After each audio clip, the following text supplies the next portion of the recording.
واقعي د چا په زړه کې چې د رسول الله مبارک قدر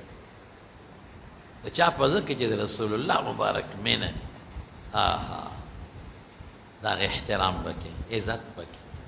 دوست یې مدینه شریفه ته دا خلک راځي سلامونه کوي کنه ملاقاتونه کوي دا دنیا پر راغونډ شو دا هغه د قانون دا دی چې جمګټي منه دي جمع ډلهبازۍ به نه جوړه نو ما ته بیا د هغې پولیس والا وویل اپه زه بلډینګ ته راغلی ما یې بلکل مونږ چې دلته یو د دې د قانون احترام به کوو عزت به کوو د مدینې قدر به کوو د مدینې د جومات احترام به کوو د مسجد نبوي احترام به کوو او د دې د قانون احترام به کوو یو ځای ته چې سړی لاړ شي د هغه ځای د قانون احترام کوي که نه کوي د چا کور ته چې لاړ شي یو سړی زما کور ته راشي نو زما چې هلته په کور کې کوم قانون وي د هغې خیال به ساتي هغې به بې احترامي به نه کوي دغه رنګې دا مدینه منوره دا د چا کور دی مدینه منوره د چا کلی دی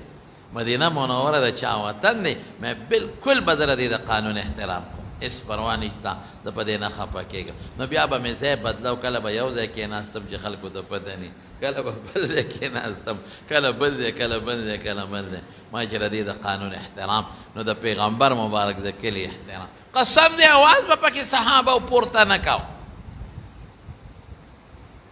اوس هم د روضې مبارک کې د پاسه چې سلام چې دا آیت لیکلی دی يا أيها الذين آمنوا لا ترفعوا أصواتكم فوق صوت النبي ولا تجهروا له بالقول كجهر بعضكم لبعض أن تحبط أعمالكم وأنتم لا تشعرون ده رسول الله مبارک ده آواز نه آواز نه پورته کړ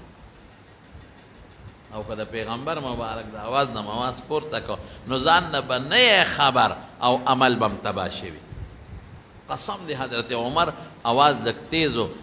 دروند آواز والو د دې نه پس به دونه رورو خبرې کولې چې رسول الله مبارک به دې تپوس که عمره ما خو ونرېدل څه دی ووایي او ثابت ابن قیس ابن شماس رضی الله عنه کور کېناست حضور پاک وی ثابت نه ښکاري یو صحابي ورغی وی رسول الله مبارک دې غواړي ژړلی وی عمل مې تباه شوی دی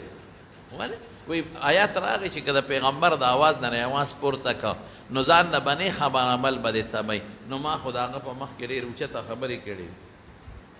رسول الله مبارک صحابي دوباره ورولګوي راځه خیر تا خو د بېادبۍ په خیال نه دي کړی آیت نه مخکې دې کړی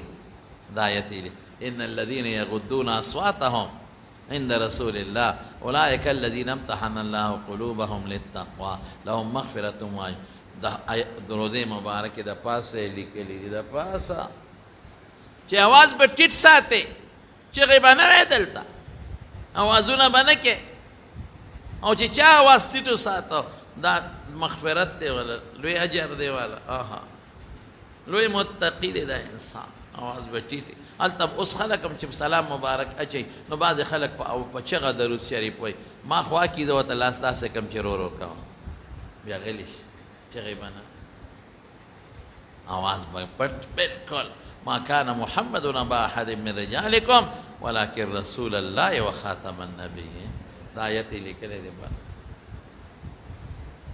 د چا پلار نه دی چې ستا په د پلار په شان دی او پلار سره خلک هر قسمه حالاتو کې اوازونه هم کې ادب به کوي خو بیا هم کله کله کوي ګورې د خدای رسول دی او اخیري پیغمبر دی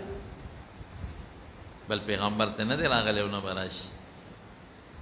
دا آیتونه یې لیکلي نالته به د احترام ژوند تیری د عزت او د ادب او د قانون خیال به ساتې ته چې د هغې قانون وي د هغې پابندي به کوې زما به یو ری وي که نه قانون خو یو کس ته جوړوي ګڼ خلک یې جوړوي نو هغې چې ګڼو خلکو یو قانون جوړ کړی خو څه مقصد به پکې وي که نه نو د هغې د قانون احترام به کوې او عزت به کوې او د قانون خیال به ساتې او د رسول الله مبارک زمون علما لیکي چې په جون سنگ احترام و جون دا چې په دنیا کې موجودو صحابه سره او کم احترام لازمو نو د رسول الله مبارک د وفات نه پسم دا وی او مقه احترام په مونږ لازم دی